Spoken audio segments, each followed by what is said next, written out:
ಶ್ರೀ ಮಹಾಗಣಪತೇ ನಮಃ. ಶ್ರೀ ಸರಸ್ವತಿಯೇ ನಮಃ. ಶ್ರೀಪಾದವಲ್ಲಭ ನೃಸಿಂಹ ಸರಸ್ವತಿ. ಶ್ರೀ ಗುರು ಹನುಮತೇ ನಮಃ. ದತ್ತರೂಪನಾಗಿರುವಂಥವನು ಕೂಡ ಅವನೇ ತಾನೆ.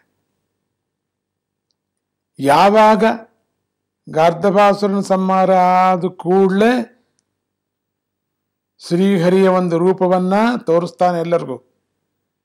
ಅಷ್ಟೊತ್ತಿಗೆ ಶಿವನು ಬಂದು ನಿಲ್ತಾನೆ. ಹೇಳ್ತಾನೆ ಶಿವನು, ನಮಸ್ಕಾರ ಮಾಡಿ, ಅಯ್ಯ ಮಾಧವ, ನಾನು ನಿನ್ನ ದಾಸ ಅಂತ ಹೇಳ್ತಾನೆ. ಆಗ ವಿಷ್ಣು ಹೇಳ್ತಾನೆ, ದೇವ ನೀನು ಸಕಲ ಜಗತ್ಪ್ರಭು ಸ್ವಾಮಿ, ನೀನು ಯಾಕಪ್ಪ ಹೀಗೆ ಹೇಳ್ತಯ್ಯ? ನೀನೇನಪ್ಪ ನನ್ನ ದಾಸನಾಗ್ತಕ್ಕಂಥದ್ದು? ನಿನ್ನ ಮೇಲಿನ ಭಕ್ತಿಯಿಂದಲೇ ನಾನು ಈ ರಾಕ್ಷಸನ್ನು ಕೊಂದಿದ್ದು. ಜ್ಞಾಪಕ ಇಟ್ಟು ನಾನು ಕೊಲ್ಲಕ್ಕಾಗತ್ತೇನಪ್ಪ? ನಿನ್ನ ವರ ಅನ್ನೋದು ಅಂತಾರಪ್ಪ ಅವನಿಗೆ. ಆದರೆ ನಿನ್ನ ಮೇಲಿನ ಭಕ್ತಿಯಿಂದ ಅವನ ಸಂಹಾರ ಮಾಡಿದ್ದು. ನಾನು ನಿನ್ನ ಭಕ್ತ, ಅವನಿಗನ್ನ ಹೆಚ್ಚಿನ ಭಕ್ತಿ ಇದೆ ನಿನಗೆ ಅಂತ ಅಂದರೂ ಸಾಕು. ನೀನು ನನ್ನ ದಾಸ ಯಾಕಾಗಬೇಕು ಸ್ವಾಮಿ ನೀನು? ಅಯ್ಯೋ ಅಪರಾಧ, ಅಪರಾಧ. ಜಗತ್ ಪ್ರಭು ನೀನು, ನನಗೂ ಕೂಡ ಪ್ರಭುವೇ ಪ್ರಭು. ಯಾಕಪ್ಪ ಹೀಗೆ ಹೇಳ್ತೀಯ? ಆದರೆ ಏನರ್ಥ? ಸ್ವಾಮಿ ನಾನೇ ನಿನ್ನ ದಾಸ ಅಂತಾದ್ರಲ್ಲಿ ನಿನ್ನ ಮಾತು ಸುಳ್ಳಾಗಬಾರ್ದು. ಆದ್ರಿಂದ ನೀನು ಬಿಡು ಪರಿಸ್ಥಿತಿಲಿ ಇಲ್ಲ. ನೋಡಿದ್ರೆ ಈಗಲೇ ಅಂಟ್ಕೊಂಡ್ಬಿಡ್ತಾ ಇದೆಯಾ ನೀನು ನಿನ್ನ ದಾಸ ನಾನು ಅಂತ. ನಾನು ತಡ್ಕೊಳಕ್ಕಾಗತ್ತೇನಪ್ಪ? ಆದರೆ ನಿನ್ನ ಶಪಥ, ನಿನ್ನ ಮಾತು ಸುಳ್ಳಾಗಬಾರ್ದಲ್ವ ಪ್ರಭು? ನಾನು ರಾವಣ ವಧೆಗೋಸ್ಕರ ನಾನು ಶ್ರೀರಾಮನ ಅವತಾರ ಎತ್ತಿದಾಗ ನೀನು ಹನುಮಂತನಾಗಿ ಜನಿಸಿ ನನಗೆ ಉಪಕಾರ ಮಾಡಪ್ಪ ನೀನು, ಆವಾಗ ಬಾಪ್ಪ ನೀನು ಸಾಕು ಅಂತ ಹೇಳಿದ್ನಂತೆ. ಅದಕ್ಕೆ ಶಿವಸ್ಮರಣೆ ಮಾಡಿದ್ರೆ ಹನುಮಂತನಿಗೆ ತುಂಬ ಪ್ರೀತಿ. ಅದಕ್ಕೆ ಶಿವನು ಒಪ್ಕೊಂಡ್ಬಿಡ್ತಾನೆ. ಸರಿ ಆಯಿತು, ನಮ್ಮ ಒಪ್ಪಂದ ನಿನ್ನ ಪ್ರಕಾರನೇ ಆಗಲಿ. ನೀನು ಯಾವಾಗ ಯಾವಾಗ ರಾಮನ ಅವತಾರ ತಗೋತೀಯೋ ಆವಾಗೆಲ್ಲವೂ ನಾನೇ ಇರ್ತೇನೆ ಜೊತೆಯಲ್ಲಿ. ಶಿವಕೇಶ್ವರ ಪರಸ್ಪರ ಆಲಿಂಗನ ಮಾಡ್ಕೋತಾರೆ.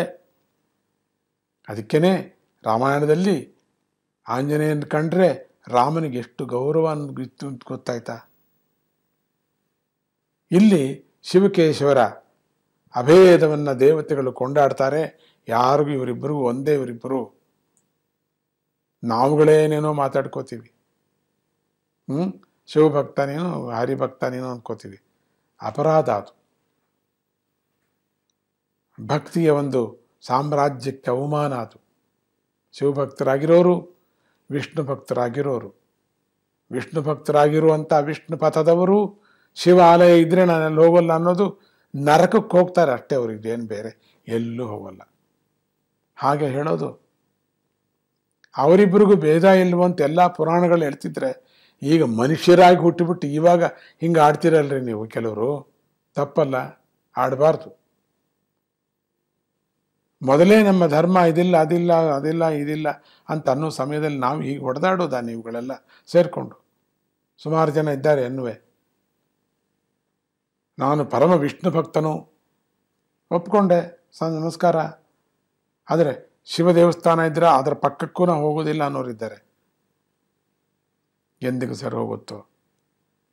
ಈ ಜಗತ್ತು ಯಾವಾಗ ಆ ವಿಷ್ಣುವು ನಮ್ಮನ್ನು ಅನುಗ್ರಹಿಸ್ತಾನೋ ಗೊತ್ತಾಗ್ತಿಲ್ಲ ನಮಗೆ. ಇನ್ನು ಶಿವಪಾರ್ವತಿ ಪುತ್ರ ಗಾರ್ಧಬಾಸುರ ಸಂಹಾರ ಆದ ಸ್ವಲ್ಪ ಕಾಲದ ನಂತರ ದೇವತೆಗಳಿಗೆ ಮತ್ತೆ ರಾಕ್ಷಸ ಬಾಧೆ ಶುರು ಆಗಿಬಿಡುತ್ತೆ. ಅಲ್ಲಿ ಮುಗಿದೋಯ್ತಾ ಅನ್ಕೊಂಡ್ವಿ. ದೇವತೆಗಳು ಬ್ರಹ್ಮನಲ್ಲಿ ಶರಣು ಬೇಡ್ತಾರೆ. ಬ್ರಹ್ಮ ದೇವತೆಗಳ ಸಮೇತ ಶಿವನ ಹತ್ತಿರ ಹೋಗ್ತಾರೆ. ಮುಂದೆ ಆಗೋ ಕಥೆಯನ್ನು ನಾವು ಸವಿಸ್ತಾರವಾಗಿ ಹೇಳ್ಕೊಂಡು ಹೋಗ್ತಾ ಇದ್ದೀವಿ. ತಪ್ಪದೆ ನೀವೆಲ್ಲ ಕೇಳಬೇಕಲ್ವಾ? ಜೈ ಗುರುದತ್ತ.